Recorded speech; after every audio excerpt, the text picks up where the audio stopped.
Hello, and welcome to Socialism, the weekly Marxist analysis podcast from the Socialist Party. Figures associated with the youth climate strikes have raised the idea of students and workers taking part in an earth strike in September. The fact that young people are looking towards the organised working class is a very positive development. But what would this entail? This episode we ask how we can build workers' action in support of the climate movement. Thanks, Scott. James Ivans here from the Socialist Newspaper Editors Department. Today we're going to be talking to Paula Mitchell, who's the London Regional Secretary of the Socialist Party and a member of the party's Executive Committee. Hello, Paula. Hi. So this is not the first episode we've had about the youth climate strikes. Socialist Party members have been very enthusiastic in their support of the movement, taking part and discussing how the movement can forge a strategy to actually achieve change. We are the group, for example, which has proposed the idea of climate strikers organising school student unions to defend students against victimisation and build for the next set of walkouts. But we've also said that we think students should reach out to the working class, especially the organised working class in the trade unions. Now, this is the biggest youth movement since the mass student protests in 2010 against the Tories and Liberal Democrats tripling university tuition fees. Can it achieve change? Well, it has been a fantastic movement so far, it has to be said. Every month this year, since February, there's been thousands of young people, teenagers, even younger in some cases, walking out of their schools, demonstrating, holding street meetings and discussions. It's been a fantastic movement so far, and I think it is certainly the case that in order to achieve change, then there does need to be a massive fight. Okay. Certainly the case that we can't rely on the capitalist politicians just to listen to sensible arguments, and we can't rely on the vested interests in the profit system just to act on the facts about climate change alone. It's going to take a big fight. But I do think that the reference that you've made to 2010 is very significant, because that was a huge movement of young people, students, FE students, school students, who were fighting against a hike in tuition fees. And that turned out to be the first skirmishes, if you like, the first steps in the fight against austerity. Those demonstrations, they led into big trade union action, the biggest trade union demonstration that there's been in history, in British history. That was on the 26th of March. In March the following year. So the students were demonstrating in October 2010, and in March the following year there was a massive demonstration, and then there was generalised strike action later on that year in November. Over 2 million workers took coordinated action in the public sector over pensions, and actually we played quite a big role, I think, in helping that to happen. The Socialist Party? The Socialist Party, yeah, through our role in trade unions such as the PCS and others, and also working with other trade unionists in the National Shop Stewards Network. We argued for each step at each stage to go to the demonstration and then to the strike action. And so I would say that there is potential for this new movement now to develop in that way. And that's why we've got stuck in the way that you've described and tried to point the way forward to raise the socialist ideas, which I think you've discussed in previous podcasts. That's right. And the need for students to get organised, as you've said already, about setting up student unions so that they have a say over what happens, they can organise, they can build, defend themselves, and crucially they can plan what to do next. And we think that that needs to include planning how they can appeal to working class people organised in the trade unions and in the workplaces. So you've mentioned that there was this generalised strike action back in 2011. Now, Greta Thunberg, who is a young woman who's a kind of figurehead for some people of the global youth climate strikes, who has been put forward by the media as calling for the climate strikes, she has called for a general strike later this year. Some other environmentalist figures have also backed this. They proposed the idea of an earth strike on the 20th or the 27th of September, depending on which group you look at. And that has been taken up by wider numbers of activists, of young people in the climate strikes in this country and presumably elsewhere. Now, what do we think about that? Well, I should say, first of all, actually, it's now been agreed, I think, that it is the 20th of September. That's good. So the different groups and organisations have talked to each other and have agreed that date. So that's a step in the right direction. And we are very enthusiastic about this call. As I said just now, we've been raising the idea from the beginning in our first leaflets and in the first discussions that we held with the young people that were on strike. We've got a big red sound system, and we've been holding street meetings, in effect, like student assemblies, I suppose you might say, on the demonstrations to enable young people to discuss. And we've raised that idea right from the very beginning. And I think it's really good that so many young people are thinking in those terms. They're obviously enthusiastic about their own action, which is very important, but they're thinking in terms of mass working class methods. It's like an instinctive appeal to workers and to trade unions, which is really important. And I think for us, it's an opportunity to explain why that is important, and for young people to learn about the power of the working class has obviously also been an opportunity to put pressure on the leaders of trade unions to actually act. Because the reason why we think it's important is because these protests are young people, as well as the school strikes. There's also been things like direct action carried out by Extinction Rebellion, groups like that. Sure. And they're really good, and they can stop the traffic on a bridge or a junction for a few hours or even a few days. But strike action by workers in the union can grind a whole city or even the whole country to a halt. That, obviously is extremely powerful. Yeah. So this idea is very important. It's an opportunity for us to explain that it's working class people who have the potential power in society. It's working class people that keep society going, who drive the trains and makes all the products that we use, that cleans the streets. It's who teach in the schools and so on, keep the health service functioning and all the rest of it. So working class people have that potential power to bring society to a standstill and really hit the profit of the capitalists, which is what's going to be required, but also has the potential power not just to do the work that makes society function, but to actually run society as well. So it's a really positive development. So we think it's really positive, like you say, that the youth climate strikes, young people are looking towards workers and the trade unions. How can we build workers' action to support the climate strikes?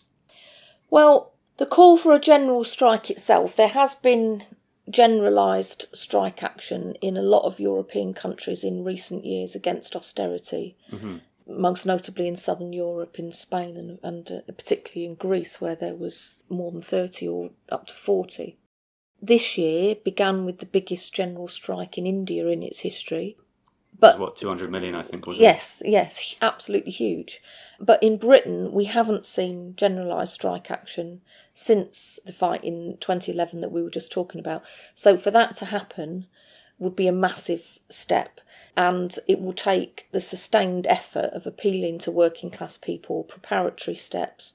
So I think it's important to do everything we can to get the best we can achieve on the 20th of September and see that as a step in the direction of more generalised strike action. Okay. And there's lots of different things that can be done about that. The Socialist Party members, we've produced a resolution that can be raised in trade union branches of all types. It doesn't just have to be unions in education, of course, all sorts of different trade unions. We're raising this idea amongst young people to appeal to workers to discuss together what can actually be achieved. It'll be really good for young people to get to union meetings, trades councils, to discuss together, especially in the schools, for students to discuss together with the teachers and the support staff, and for the unions to try to involve as many members as possible in the preparations. It's an issue to use to try to recruit the unions. And, where possible, I think we should be putting the pressure on the trade unions for walkouts. I was at a trades council meeting in Waltham Forest last night, actually, where it was being discussed where that particular council, Labour Council, has declared a climate emergency. Okay, what does that mean? Yeah, well, exactly. There is no, as we pointed out in the meeting last night, there's no action committee being set up for it. This is a council which is currently chopping down trees and building tower blocks on floodplains. Yeah. But what it could mean, for example, as well as stopping doing all of that, it could mean that they don't discipline their staff and that they actually encourage their staff to protest on the 20th of September. Why not raise that demands on those Labour councils that have declared climate emergencies? Sure. So they could be really big demonstrations. We could have workers who take the day off, who might call in sick.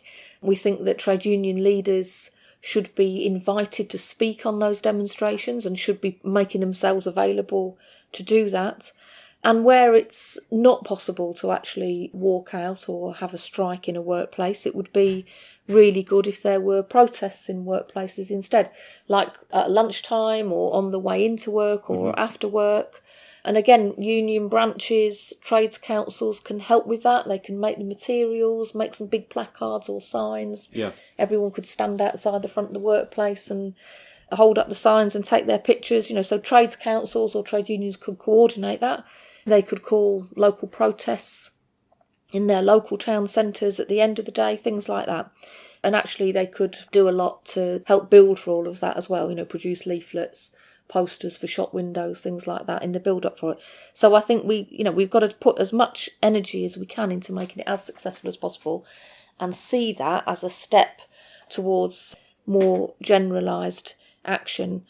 And again, learning the lessons from what happened in 2010 and 2011, that didn't just happen because it was called for. It was built for. It was fought for. As I said earlier, on the demonstrations, on each occasion, Socialist Party, the National Shop Stewards Network were holding stages to discuss, to get people up to speak, to have that debate. We produced thousands and thousands of leaflets, always calling for the next step. And so it's that sort of preparation and building that the date in September could be a step towards. And of course, at the moment, just like in 2010, 2011, it's not just one issue which is making young people angry and which is making workers angry.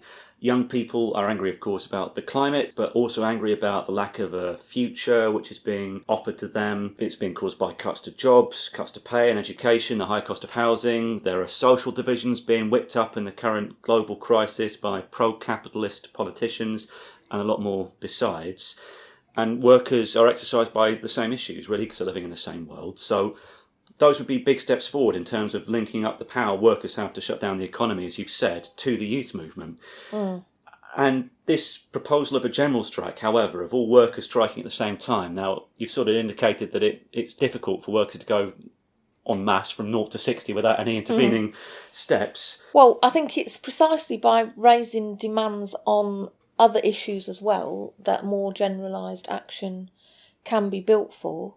Because as you say, the climate has been the issue that obviously young people have felt that they are able to act. There's been a lot of discussion about it. It's in the media.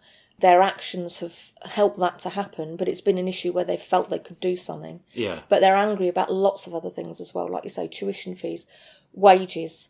We're also campaigning. In London, we're campaigning for £15 an hour London living wage. We've been going around shops and cafes in the last few weeks with our leaflets for that, talking to young workers who are really exploited on 0-hour contracts, on really low pay. And, there's a lot of enthusiasm about that as well. So I think it is important to link the issues together. And that's the case for the working class generally. The climate is vital, of course, and workers are directly affected by that. Yeah. Bus workers last summer had a campaign about the heat in the buses that was intolerable working conditions, and that heat issue applies to a lot of different workplaces.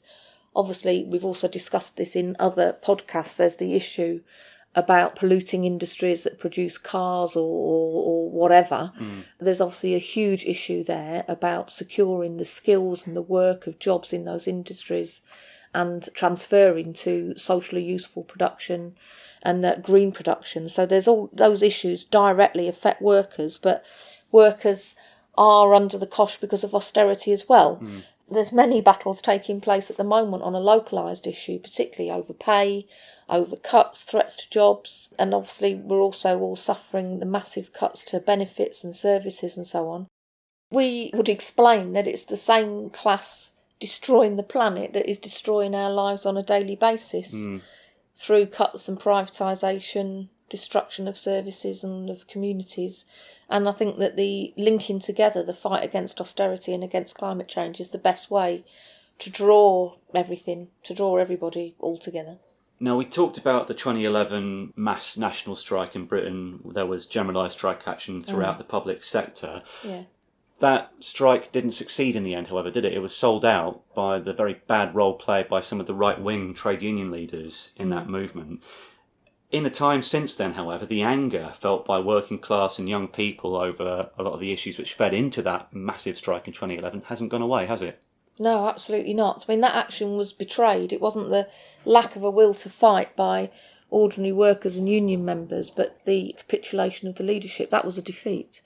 But the anger is absolutely still there and growing, and it's found an expression in other ways. Again, we discuss all the time in these podcasts and in the Socialist newspaper issues like the enthusiasm for Corbyn's manifesto, obviously the question of the Brexit vote, where workers have found a way to beat at the capitalist establishment, then they've taken it. But I think now, particularly, a decade of austerity means that many workers are at a breaking point. I don't think it's an accident that there has been a kind of a mini strike wave in some respects of these localised actions that are taking place. And at the same time, there is a growing, enormous crisis for the capitalist class in Britain over Brexit. It's the biggest crisis in decades, an enormous crisis in the Tory party. I don't think there's any question that a bold lead from trade union leaders would strike a chord. But that is why this movement also means a fight in the trade unions to win unions to the programme to fight on climate change, Sure.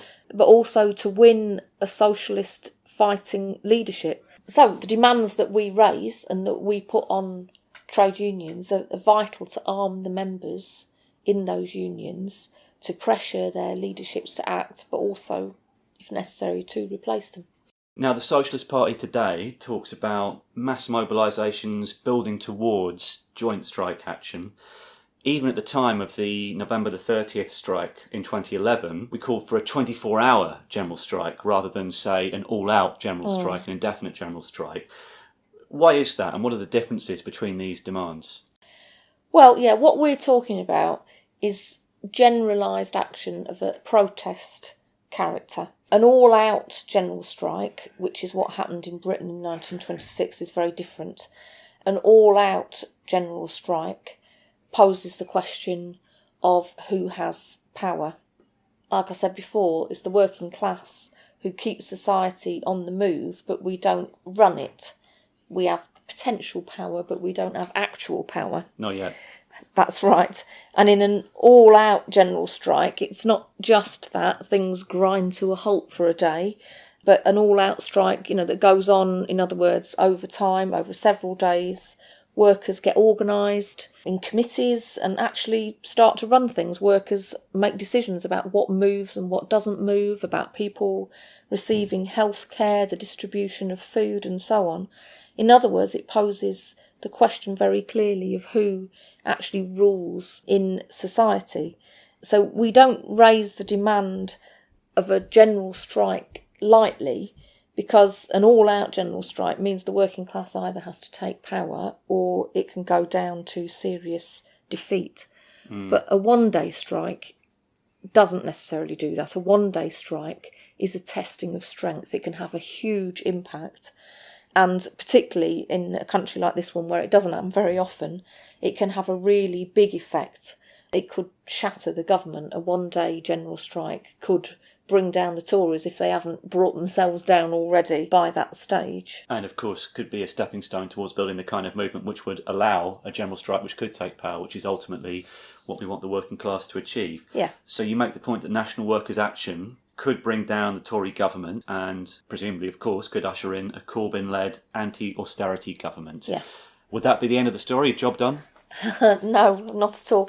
You've just got to look at what's happening in the Labour Party right now with all the efforts about Chris Williamson, with the deputy leader, Tom Watson, leading the efforts yet again of the pro-capitalist wing of the Labour Party to strangle the Corbyn leadership, possibly even moving against him before a general election.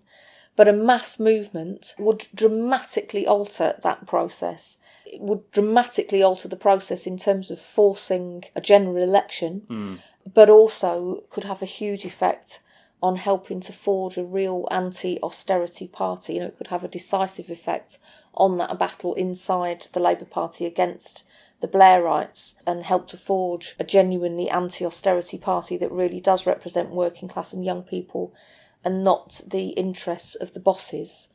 And also a movement that is capable of bringing down a government like that would also be extremely important in being the counter-pressure against the pressure of the capitalists, which would instantly be applied to any government that was elected and attempted to represent the interests of working class people. So it's crucial to build that movement as the counter-pressure to the capitalists. And that's also why a crucial part of this movement is also arming it with the programme, with the socialist measures that are necessary, that would have to be fought for. And I would say, if this movement now were to become consciously anti-capitalist, which previous movements which had some similarities to this, like at the beginning of the anti-austerity fight, there was the mass student movement, and obviously crucially there was the trade union battle, but there were also campaigns like UK Uncut and Occupy, which have some similarities to Extinction Rebellion, for example. Sure. But certainly in its early days, Occupy was explicitly anti-capitalist. They had a big banner outside St Paul's saying capitalism is crisis. And that would be a big step forward now for this movement.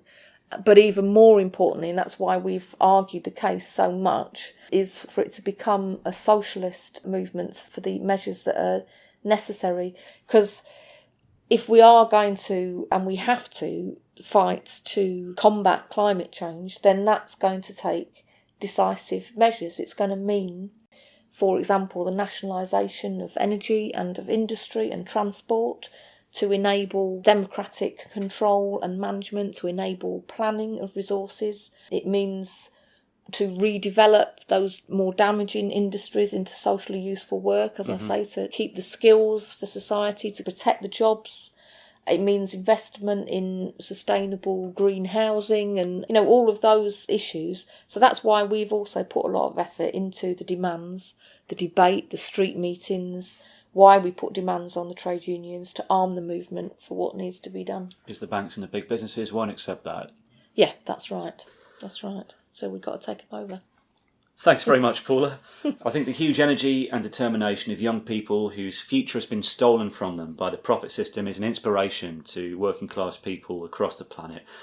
Now, we say that to achieve deep and lasting change, the trade unions also need to take up the struggle against the common enemy, that's the big businesses and capitalists who pollute the planet and force workers into poverty for profit. If you agree and you want to help build a movement capable of wielding the huge power for socialist change that we've discussed today, think about getting involved. Here's Scott with the details. Thanks, James. You can read more about what we think and find out about joining the fight back at socialistparty.org.uk. Socialism is produced by the Socialist Party. This week we heard from Paula Mitchell, speaking to James Ivans, and I'm Scott Jones. Till next time, solidarity.